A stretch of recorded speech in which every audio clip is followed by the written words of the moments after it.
Welcome back to the Postpartum Prep Podcast. My name is Caradin, I'm your podcast host and your guide to preparing for a smoother start to life with your new baby. Today on the podcast, we are going to be talking about why families choose to bedshare, or in some cases, why they accidentally bedshare. For this episode, we've done one of my favorite kinds of podcast episodes. I've crowdsourced and I asked a bunch of real moms to send me a quote about why they started bedsharing or why they bedshare. And I wanted to make this episode because I think when you are pregnant, the majority of what you're told about baby sleep is that the only way for them to sleep safely is in a crib. And in reality, there are many ways for them to sleep safely bed sharing, but there are bed sharing guidelines to learn about. And when we're told the only way for them to sleep safely is in a crib, we might not go to the effort of trying to learn about bed sharing safety guidelines, because we might just assume that we're never going to do it. And I want to tell you a statistic from the Lullaby Trust. This is a UK-based organization that researches baby sleep safety. There's this statistics that says, although the majority of expecting families say that they will never ever co-sleep, they do not plan to co-sleep ever, in reality, 90% actually do go on to co-sleep, whether intentionally or accidentally. And it's really that accidentally or the unintentionally side of things that is the most dangerous. When you are intentional about bed sharing, it means you're able to put safety precautions into place so that you can follow all the recommended safety guidelines for bed sharing. When bed sharing happens accidentally or unintentionally, it's very likely that you might not have all the safety precautions in place, and accidents can very unfortunately happen. Now, I have an entire episode that I recorded with Katie Fridge from Sleepy Starts. It's episode 19, and it's all about infant sleep safety guidelines. So, like I said, that's episode 19. I highly, highly recommend that you listen to that one because it gives you not just all the information that you need to know about how to bed share safely and how to have your baby sleep in a crib safely, but she also explains some of the nuances between what bed sharing is versus co-sleeping and some of the statistics around unexplained infant deaths versus accidental infant deaths. And while I know that none of that is fun to think about, it is helpful to understand and potentially even life-saving. So go back and listen to that episode after this one. Start with this one because I want you to get a full picture about why you might actually end up bed sharing. Because I was one of those pregnant moms who I just thought, I wasn't completely opposed to bed sharing. I thought it sounded nice in principle, I had seen an influencer who would co-sleep, and I thought that it was just kind of something nice that they did, but I didn't understand actually it's a lot more than just a nice thing to do. In some cases, it can truly be life-saving, sanity-saving. But my point is, I thought that I was never ever going to bed share, so I didn't really think it would be important to learn any bed sharing safety guidelines. Like I said, actually not knowing bed sharing safety guidelines and unintentionally bed sharing or unintentionally co-sleeping increases your risk of accidents and unsafe sleep. Whereas when you know the safety guidelines, you're able to put safety precautions into place ahead of time. Even if you plan on never ever bed sharing, isn't it safer to know the bed sharing safety guidelines so that if you ever needed to use them, you would know them? And I think before I gave birth, it was really hard for me to even understand why I would need to use these bed sharing safety guidelines. I really thought it was just a choice that you make about where your baby sleeps. When it comes to sleeping in a crib versus bed sharing, I didn't understand everything that actually goes into that decision. And that's why I wanted to share some of these quotes with you today. I thought it would help to paint a picture for you as to why it is so important to understand the bed sharing safety guidelines, even if you do plan to never use them, and try and help you to understand why you actually might end up using them. Also, I hope this episode can just be some nice positive talk around bed sharing, because for so many families, they do end up bed sharing, and it's not this terribly unsafe thing. There's nothing wrong with bed sharing when you're doing it safely. Bed sharing actually can have so many benefits, and I think this episode is not about me trying to convince you to bed share. It's just hopefully just a way to help you make a more informed choice about what might be right for you and help you to be more prepared for what comes after birth when it comes to your baby's sleep. So the first quote that I want to share is actually the shortest quote that I got, but I feel like it just summarizes everything really, really well. All the quotes to come. So I thought I would just start off with this quote. And all she says when I asked her why do they bed share is, she says, because it feels easier than trying to settle him by himself, and snuggles are the best. And I think that really summarizes, you'll probably see that's like the theme of a lot of these quotes, that it was just the easiest place for baby to sleep and the most connection-centered place for baby to sleep. And it just honestly feels good to sleep with your baby. And I think that might be mother's intuition at work in some cases, or maybe in most cases. Just a reminder also, as we get into this episode, it is completely a cultural thing that we don't bed share. In the majority of the world, bed sharing is the norm. And I don't know, I just wanted to put that context around all of these quotes. These are all moms who are living in cultures where bed sharing is not the norm. But I imagine these quotes would be completely different if I was asking them to moms in countries where bed sharing is the norm and is kind of just assumed that that's what you would do. All right, let's get into our next quote. So this mama says, prior to having my daughter, I did not intend to co-sleep. However, she has always been a sensitive sleeper. So after a few weeks of trying the next to me crib, getting so stressed and being absolutely exhausted, I brought her into bed with me following safe sleep guidance, and we've been co-sleeping for over 3 years now. We absolutely love it and have no plans to stop. Co-sleeping and breast sleeping have been my savior, as my daughter is still wakeful even now. Doing this has always allowed us to both get as much sleep as possible, lots of cuddles, and extra skin to skin too. So this is a really great example of what I was talking about she kind of mentions she had no intention of co-sleeping before she gave birth, and then she ended up completely stressed and exhausted, but co-sleeping allowed them to get as much sleep as possible and is really what supported both of them through the very normal experience of frequent night waking. And I love that she mentioned the cuddles and the skin to skin, and that is one thing I think is amazing about bed sharing, is that it does allow you to practice as much skin to skin as you can, especially if for any reason perhaps you have to go back to work and you're not with your baby in the day. Skin to skin overnight can be such a great way to reconnect. I know that a lot of, obviously depending where you live, if it's really cold you might not be able to practice skin to skin while you're sleeping, but if you're in a warmer climate, that's what I do, and I love it. Actually, not so much anymore. My son he's a toddler now, so he's discovered pajamas, and he loves his pajamas, so we're not doing as much skin to skin as we used to. But in the early days, I really liked that connection. Yeah. All right, this next quote is from my mom. She says, I started bed sharing with my son because I found myself dozing off breastfeeding in the chair, and I was not getting much sleep at night, trying to have to wake up and pick him up and take him to the rocking chair to breastfeed. Co-sleeping changed the game because I was able to safely breastfeed and get sleep.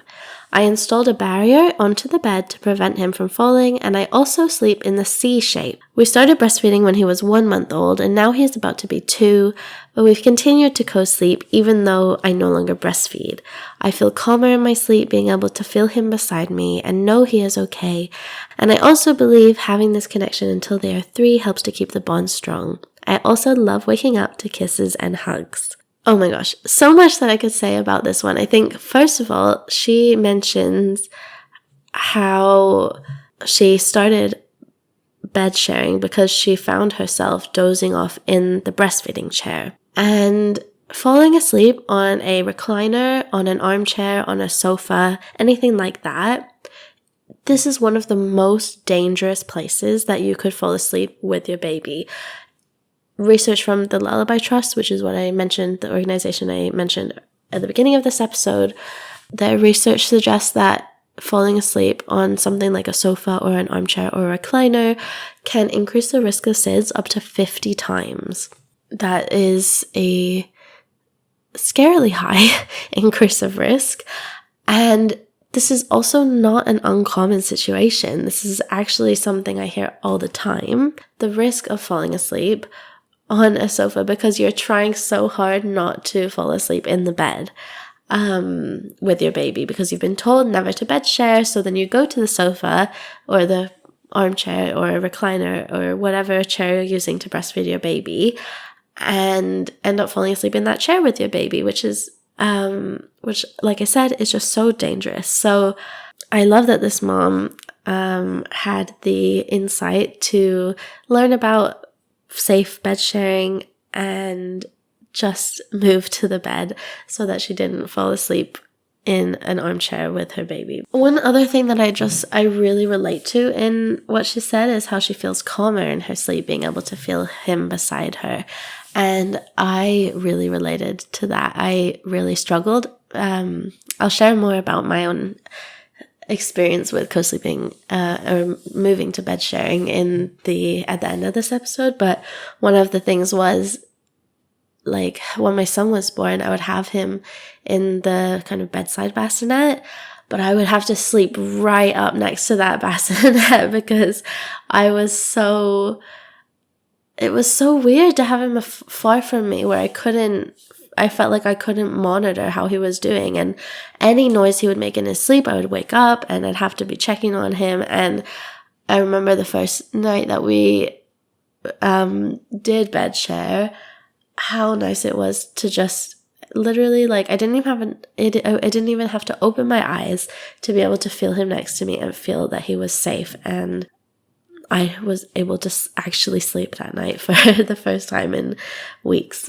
All right, so the next quote is from another mom. She says, I went from fearful and uneducated about bed sharing to absolutely in love with contact naps and contact sleep.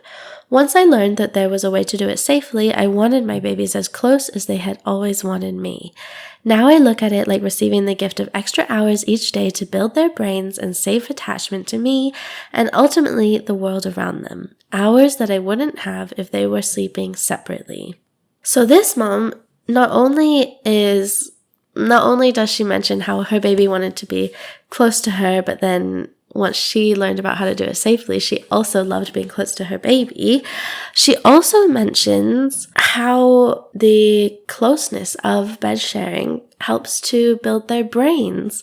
If you're not familiar with it, I highly recommend the book The Nurture Revolution by Dr. Greer Kirschenbaum, where she discusses how things like contact naps, bed sharing, skin to skin, all of these things help to support our baby's brain growth, which is just incredible.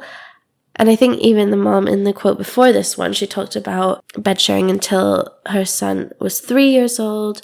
And this, I think, is probably also a reference to Greer Kirschenbaum's The Nurture Revolution, because she talks a lot about how up until age 3, our baby's brains are still essentially infant in their development because they are just so significantly less developed than an adult's brain. And I think this is one of the things that I find really cool about bed sharing and why I wanted to include these quotes from real moms is because for so many moms, bed sharing, yes, it starts off being about purely a logistical thing. Like, you need sleep, your baby needs sleep, and the easiest way for both of you to get restful sleep is to sleep together. That seems to be kind of how it starts for most people. But then actually, for so many moms, it becomes this thing of the more you learn about it, the more you learn how actually it really can support your baby in so many ways. And actually, a lot of the ways that it supports your baby even support you. For example, oxytocin, which is one of the hormones that supports brain growth in babies and is released through close contact with their caregiver and skin to skin and breastfeeding. Oxytocin is also released in you as a mother when you're doing things like skin to skin and breastfeeding, and oxytocin supports your own emotional and mental well-being as a mom. So I think that's really cool.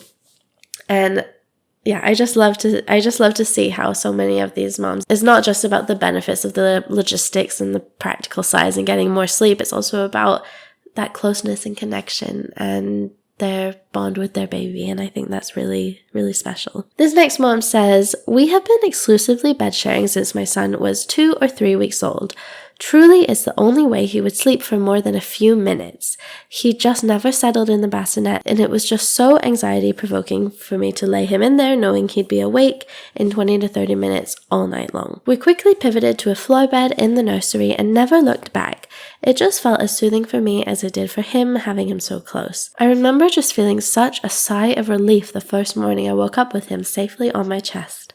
2 years later, we are still happily co-sleeping with no plans to stop." And I think this is just such a relatable experience. The second it almost feels, for some parents, it almost feels like the second that you put your baby down, they wake up.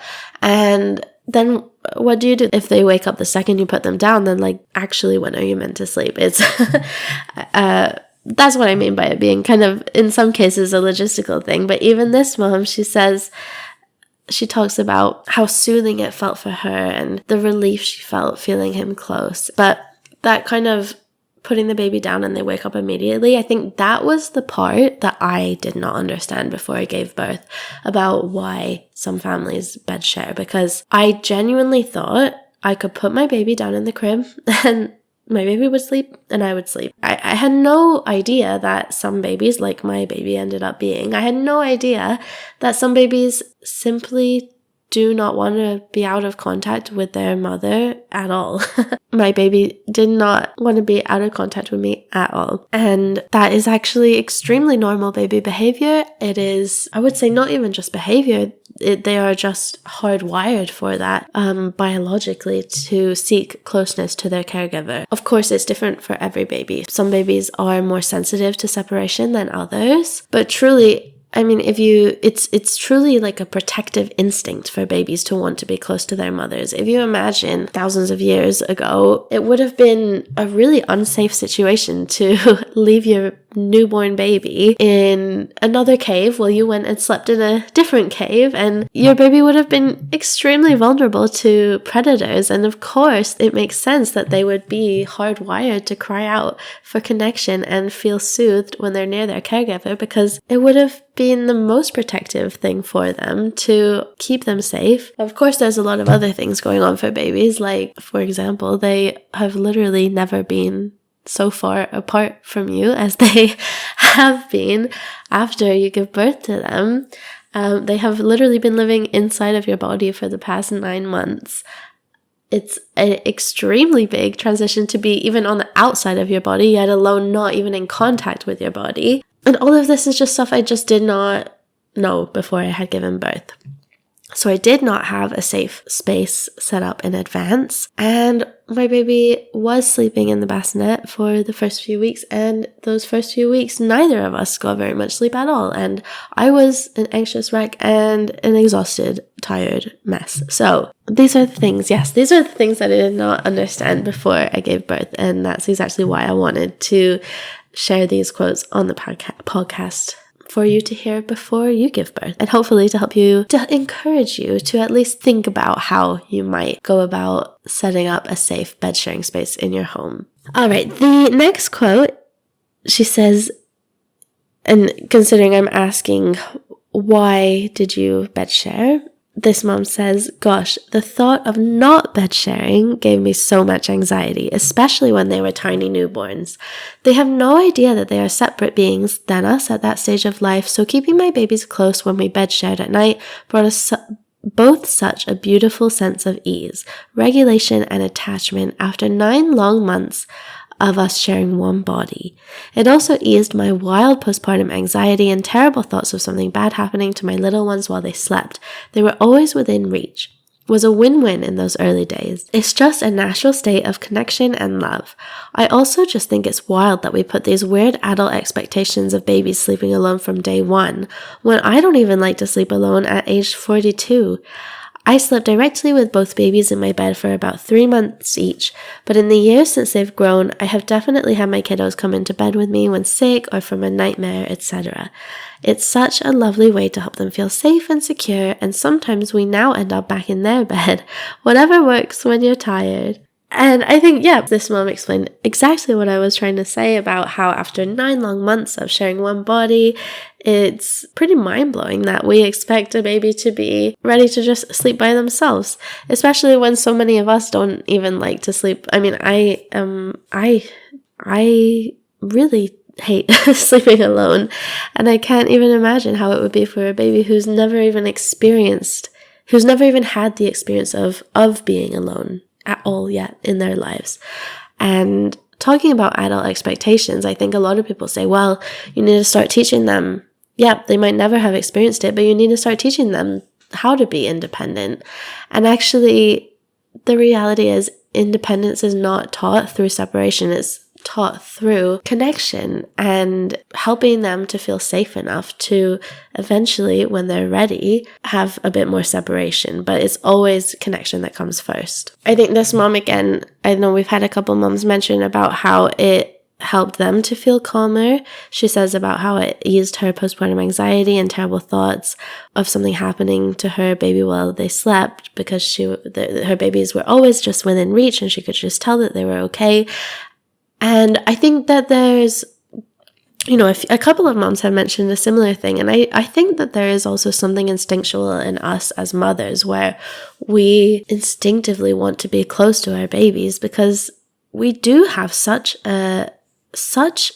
amazing attunement to our babies, even from day one, where we just have such a sense for whether our baby is okay or not. But I think we are driven to have our babies close to us so that we can use that sense, because when our babies are apart from us, it's much harder to have that kind of intuitive gauge of our baby's okayness when we can't even feel them or see them next to us. This next mom says, we sleep trained our son at 5 months, but teething and illness got him right back to depending on nursing to go to sleep and back to sleep. And it never sat right with me that we sleep trained. I have a lot of guilt over it still. At 9 months, he got hand, foot, and mouth, so I had him sleep on me to elevate while sick. Then we traveled for 6 weeks and he didn't take to the travel crib, so we kept bed sharing. By the time we got home, I realized it was the best rested that baby or I had been in months. Before, I would be up sometimes 4 to 5 times a night settling him back to sleep. And also, it just feels right. So it sounds like this mom has gone really from one end of the spectrum of navigating baby sleep to completely the other, where she started off trying to sleep train her baby, which obviously I don't know, I don't have any more details about, in her case, what that experience was like. But usually sleep training means your baby would be sleeping alone in their own crib. And now she's at completely the other end, where they ended up sleeping together and continuing to. And one of the things that she does bring up is about sickness being a case where they got started with bed sharing because her baby had been sick and then they were traveling. And these are actually two very common cases where parents do end up bed sharing even if they're not normally bed sharing, when your baby is sick and when traveling. And actually in both of these cases it becomes a higher risk situation, because like in her situation, they were not already a bed sharing family. Often families who don't bed share will end up bed sharing during things like teething or sickness and illness. And what that means is that these families who are not normally bed sharing probably don't already have the bed sharing precautions, the safety precautions in place that families who typically bed share would. And that's definitely something to just keep in mind, because like I've said before, it's the situations where we're bed sharing unexpectedly that can be higher risk because we're not already set up with those safety precautions. And so I think her experience is a really good reminder, especially for those families who really are set on not bed sharing. It's a really good reminder about some of the times where non-bed sharing families do end up bed sharing, like teething, illness, travel. And that even in those more unexpected situations, it's still so important to practice safety precautions, and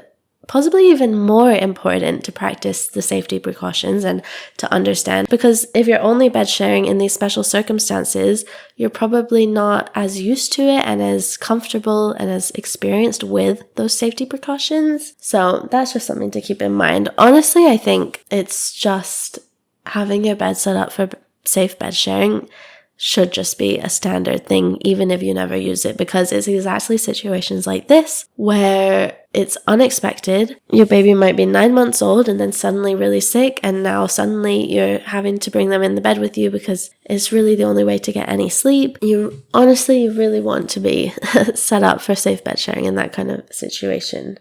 In general, I mean, a lot of families, I think the first time that they bed share is probably often a middle of the night decision. And at 3 a.m., I don't think that you're going to be getting out your safety guidelines worksheet. I think you're going to want to already have your bed set up, prepared at 3 a.m. to bring them into bed with you. That's just my 2 cents, but obviously, that's kind of the whole point of this episode. So the last quote I have from my mom, she says, "We bed share because it gets us all the most sleep. It was so helpful when nursing, but even now that we've weaned, my 2.5-year-old still does best if I'm close in the night. She goes right back to sleep if she reaches out and I'm in the bed. I know at some point we will shift away from it, but I'm in no rush. I did the same with my 5-year-old and he sleeps in his own bed now. He still likes cuddles when he's falling asleep though, and it's such a sweet way to end every day." And I wanted to end on this quote because I think there is such a, one of the most common things I think bed sharing parents get as kind of like a passive aggressive criticism is people will ask like, well, is he still going to be in your bed when he's 18? Or like, what are they going to do when they go off to college? And I'm like, I have a newborn right now. I'm really not thinking about when he's 18. And also, just because I sleep with him right now does not mean that we're going to be sleeping together forever. And just like this mom says, her 5-year-old is in his own room. And just like I said before, I think the more we can meet our baby's needs for dependence when they are expressing those needs, the easier actually it becomes to transition to more independence when they're ready for it, because it wasn't forced before they were ready for it. Obviously, every baby is different. Some babies, I know some babies genuinely come out of the womb happy to sleep by themselves, and they kind of are like that essentially for the rest of their lives, but that's very much not the norm. And I'm hoping that you will have understood through this episode. I hope that it will have painted a bit of a picture, a clearer picture for you about what to expect after birth and why bed sharing and why understanding bed sharing safety guidelines is so important. Like I said, episode 19 with Katie Fridge from Sleepy Starts, she gave us the whole lowdown on baby sleep safety guidelines. I want to end this episode by telling you about my own experience of why we started to bed share. But before I get to that, I would like to give a moment to highlight this episode's sponsor. If you're listening to this episode, then I'm guessing you're hoping to navigate baby sleep in ways that help you and your baby feel well rested and connected. If that's you, then I can't wait to tell you about this episode's sponsor. This episode is brought to you by my friend Katie Fridge at Sleepy Starts. Yep, that's the same Katie I recorded the sleep safety episode with. Katie is an infant sleep and development specialist, and I love that her approach to baby sleep support is all about holding your connection with your baby at the center of everything. She's also a friend of mine, which is why I trust you'll be in good hands with her. Katie's Connected Sleep Foundations bundle is made for expecting and new parents who want to understand infant sleep without separating it from biology, development, or connection. Inside, she walks through things like what's actually normal for newborn and infant sleep, how night waking supports feeding and regulation, and how to think about sleep setups with intention and to move away from fear-based messaging while still thinking about your baby's safety. And for families who want more personalized support, Katie also offers one-on-one consultations. Her education calls are ideal if you're overwhelmed by conflicting advice and want to understand things like normal sleep patterns, nighttime expectations, breastfeeding and sleep, and how to create rhythms that support both your baby and your mental health. If you're parenting an older baby who's waking frequently, her night waking assessments gently explore possible contributors like feeding patterns, sensory needs, circadian rhythm mismatches, developmental stages, or tension. And if you're facing a transition that feels impossible, like moving away from chest sleeping, navigating daycare, introducing another caregiver, or returning to work, her transition strategy calls offer attachment-rooted guidance without any sleep training. And because this episode is all about bed sharing, I especially want to mention that Katie also offers a free bed sharing basics guide to help you get set up safely for bed sharing. And yes, you heard that right, her bed sharing basics guide is completely free. You can find all of her guides and more at sleepystarts.com, and I'll be sure to link everything in the episode description and show notes so you can find it all there when you're finished listening to this episode. Now, let's get back to it.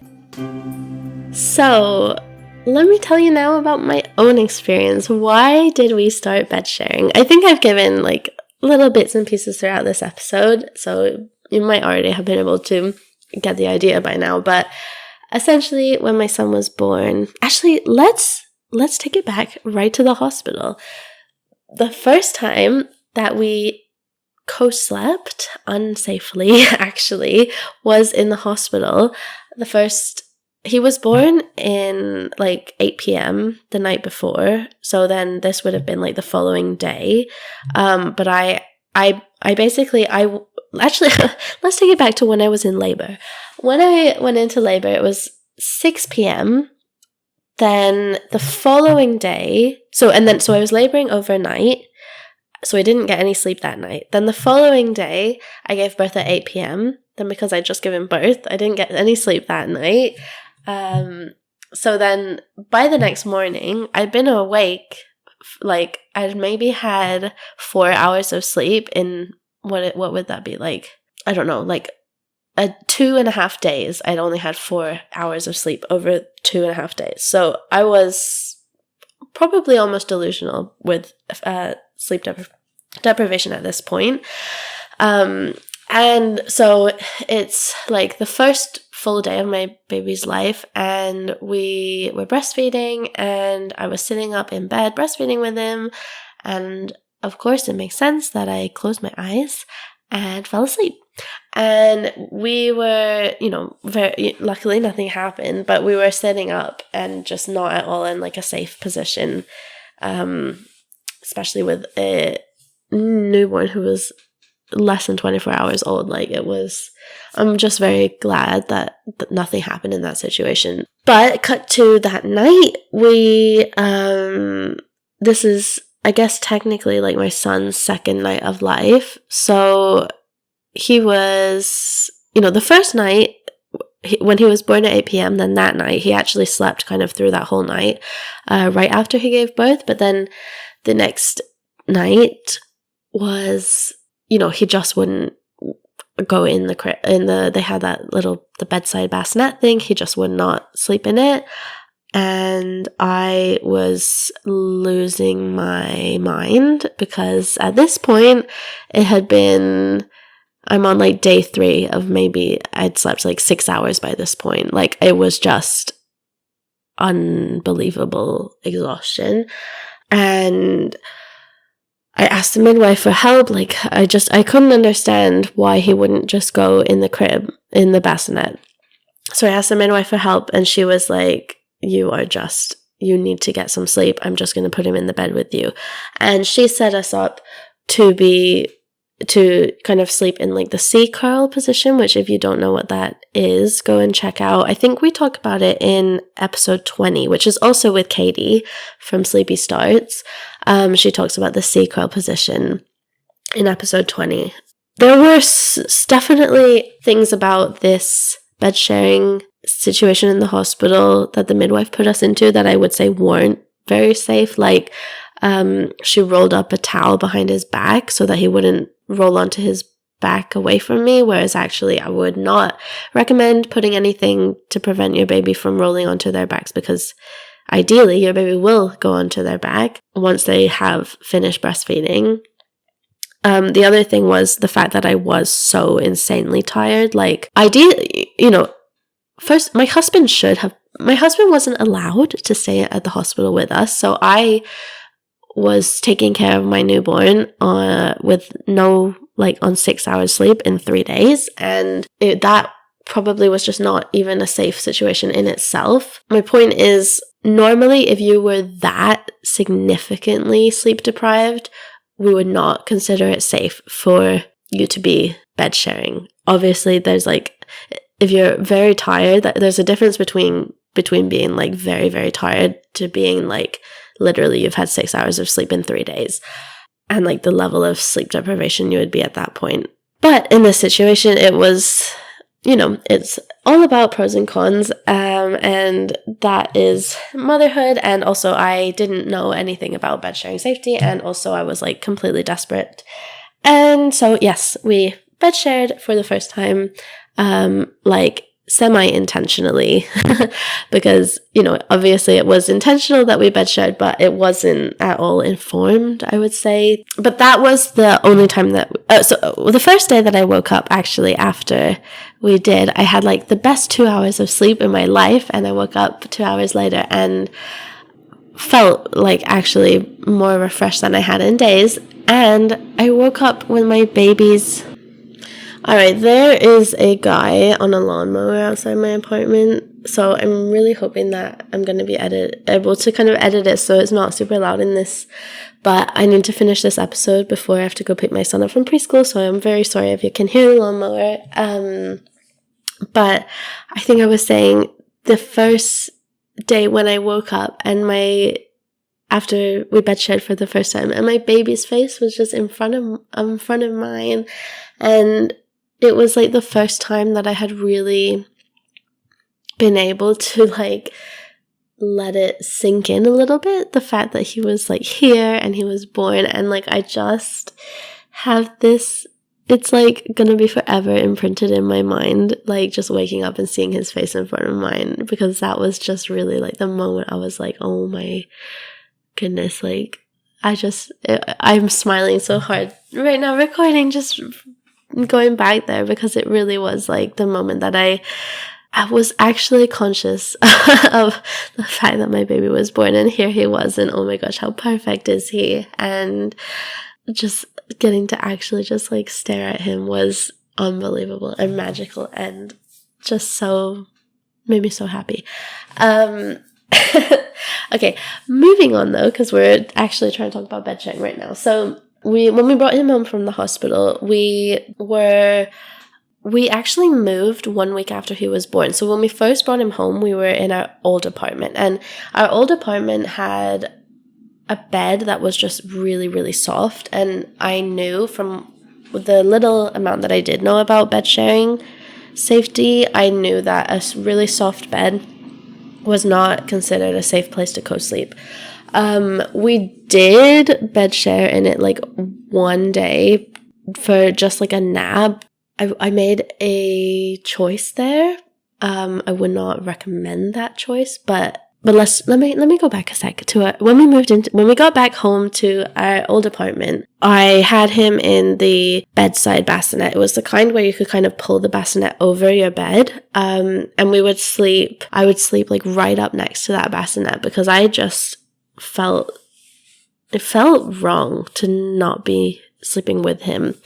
And I guess he was in the first week after birth, he slept really well at night. Like, I could have just slept and woke up every few hours to feed him. But, like, other than that, like, as soon as he would be done with the feed, he would go down and back to sleep. And I would have been fine to just sleep next to him. But I could not sleep, even though I was so tired. I think it was, like, a combination. Sorry, you might be able to hear the lawnmower.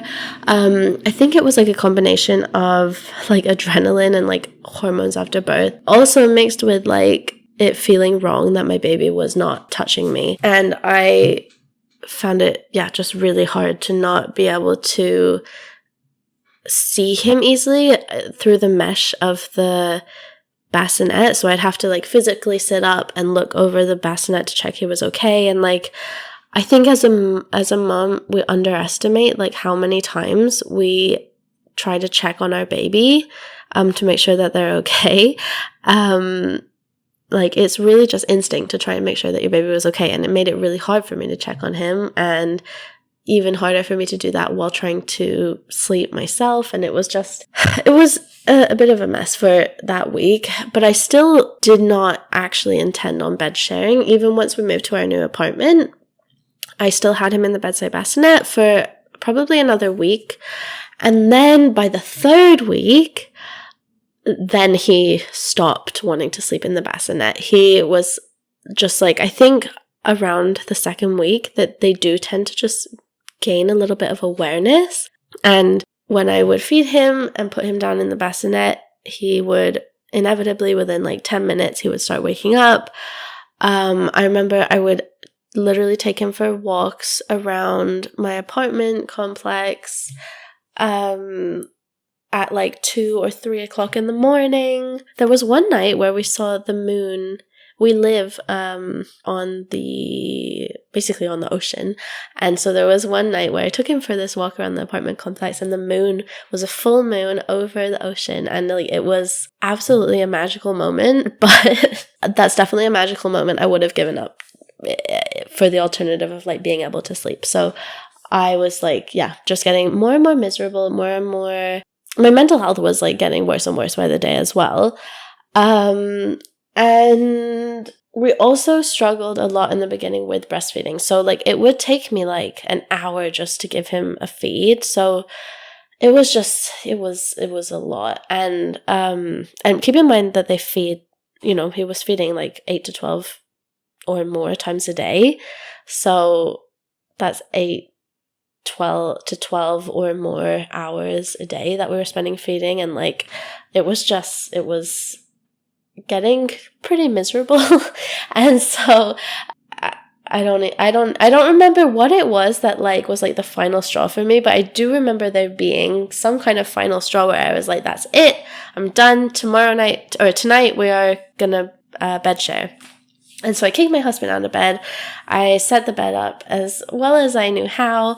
I had a book about bed sharing, so that really helped because it had like a little quick guide, like if you're just going to be bed sharing on a whim, like, here are the most important things you need to know to set your bed up for safe bed sharing as quickly as possible.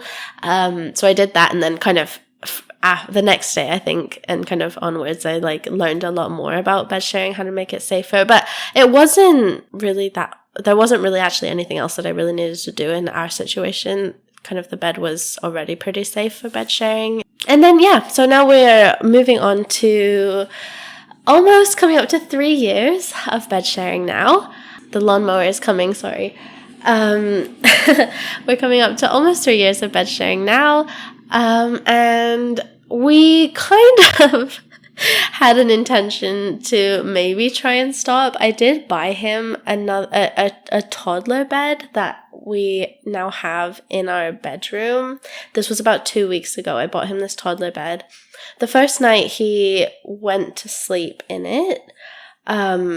And I did manage to resettle him into it once, but that was before I fell asleep. He woke up again when I had already been asleep, and by that point I was like, get into bed with me. I'm not coming to resettle you in your own bed again, because I did not want to have to get up and physically resettle him. And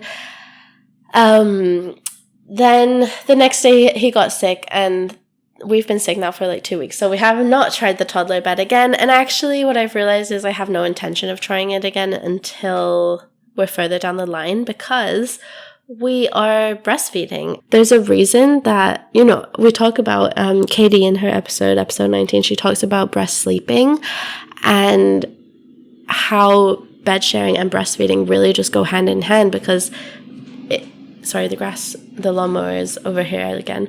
But breastfeeding and bed sharing really go hand in hand, because it's one system. Katie explains it much better in the episode. So like I said, go listen to that one again. But so yeah, we're not ready to stop bed sharing yet. I wanted to try and get him into his own bed because there's not enough room for him and me and my husband. We're all kind of like splayed out sleepers, and so there's just not enough room for all three of us in our bed. And I do miss my husband, but I also know at this stage we're at right now, it's the only way for us to get enough sleep. The lawnmower is coming. The only way for us to get enough sleep as a family is for me and my son to bed share, and my husband sleeps in another room. And I know that this won't last forever, and so we're just rolling with it right now. I don't know if I should have included that in this episode, because I obviously don't want to put you off from bed sharing. If you're a first-time pregnant mom and you're hearing I'm still bed sharing at 3 years old and I miss my husband, and I don't want that to put you off. It's just kind of the reality, and I've got to be honest about all sides of everything. But I also think, there are pros and cons to everything, and it's always going to be about figuring out what works best for you and your family. And the point of this episode was not to convince you that you should bed share. The point of this episode was to just enlighten you as to what the reality of having a baby can be like when it comes to navigating sleep. If you have any other questions about bed sharing or baby sleep, I'm always happy for you to message me on Instagram at MotherBabyWellbeing. And I highly recommend you go and check out Katie from Sleepy Starts and check out all her amazing resources. I love Katie. I love her resources, and I know that you'll be in really good hands with her. Everything you need to know will be linked in the episode description and in the show notes, so be sure to check those out. Thank you so much for listening today. Your support is really appreciated. If this is your first time listening to the podcast, please make sure that you're subscribed so you don't miss future episodes. And if you want to leave a podcast review, that's always very greatly appreciated, because it's really what helps this podcast to grow and to reach other new moms or expecting moms who might benefit from this kind of information. And it is my dream to keep this podcast free and accessible for everyone. And growing the podcast is really the best way to help support me and support that dream. So your support through following, subscribing, and reviewing and commenting is so greatly appreciated. You can also share this episode with another expecting mom or new mom who might benefit from hearing about why families bed share. Thank you for joining us today, and I will see you in the next episode. Bye for now.